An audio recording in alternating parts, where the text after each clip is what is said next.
આપણે ફનબ્લાસ્ટ ગેમ ઝોનની અંદર નાની એવી આગ લાગવાનો બનાવ બનેલો હતો. ત્યારે ફાયર બ્રિગેડમાં કોલ મળતા તાત્કાલિક ઘટના સ્થળે આપણા ફાયર ફાઈટર અને સ્ટાફ પહોંચી ગયા હતા. મીનવાઇલ એ દરમિયાન ત્યાંના સ્ટાફે જ આગ બુઝાવી અને જે કોઈ ત્યાં પબ્લિકના માણસો ગેમ રમવા માટે આવેલા હતા એ લોકોને તુરંત જ બહાર પણ કાઢી દીધા હતા, કારણ કે બધી જ એક્ઝિટ એ લોકોની ખુલ્લી હતી અને કોઈ મોટો બનાવ બનવા પામેલ નથી. એ આપણા માટે સારું છે. બીજું કે ત્યાં સ્પાર્કિંગ થવાથી લાઇટની અંદર કંઈ નાનો એવો તણખો થયો અને આગ લાગવાનો બનાવ બન્યો હતો એવું આપણને જોવા મળેલું. અને ત્યાંના સ્ટાફે જ આગ ફાયર એક્સ્ટિંગ્વિશરથી બુઝાવી નાખેલી હતી. ત્યાંનો સ્ટાફ પણ ટ્રેન હતો, એટલે એ પણ આપણા માટે સારું છે. અને અવેરનેસ હોવી એ ઘણું આપણા માટે પ્લસ પોઈન્ટ છે કે બીજી કોઈ જાનહાની ન થાય, આગ સ્પ્રેડ થતા અટકે.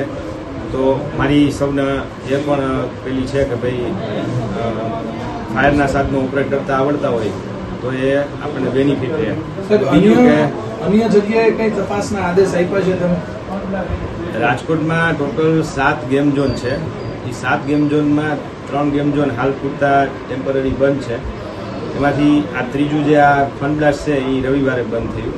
હવે એ લોકો ઇલેક્ટ્રિકના સર્ટિફિકેટ, વાયરિંગનું એપ્રુવલ ને બધું આપી દેશે, પછી એ લોકોને આપણે શરૂ કરવાની પરમિશન છે. સાહેબ એ લોકો પાસે બધું?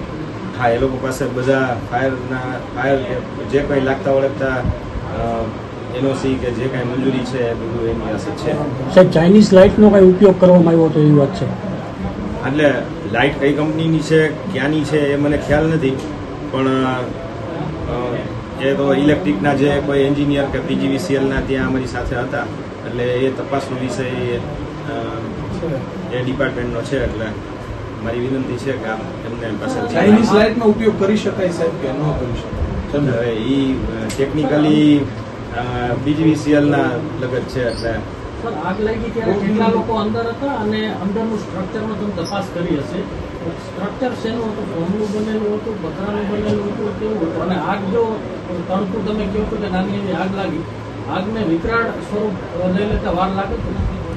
એટલે ત્યાંનું સ્ટ્રક્ચર જે છે એ આખું ફ્રેમ સ્ટ્રક્ચર છે અને એમાં ટાઉન પ્લાનિંગ ડિપાર્ટમેન્ટે એમને મંજૂરી આપેલી હોય, એટલે એ પણ ટાઉન પ્લાનિંગમાંથી વધુ માહિતી આપ લઈ શકો છો.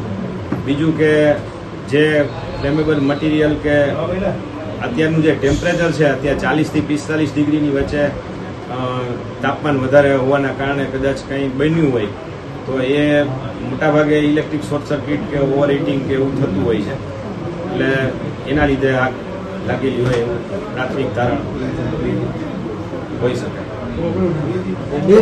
બધા ગેમ ઝોનમાં તપાસ કરી, બીજે ક્યાંય કોઈ ગેરરીતિ સામે આવી છે? ના, બધા ગેમ ઝોનમાં જે તપાસ કરી છે એમાં ક્યાંય એવું સામે નથી.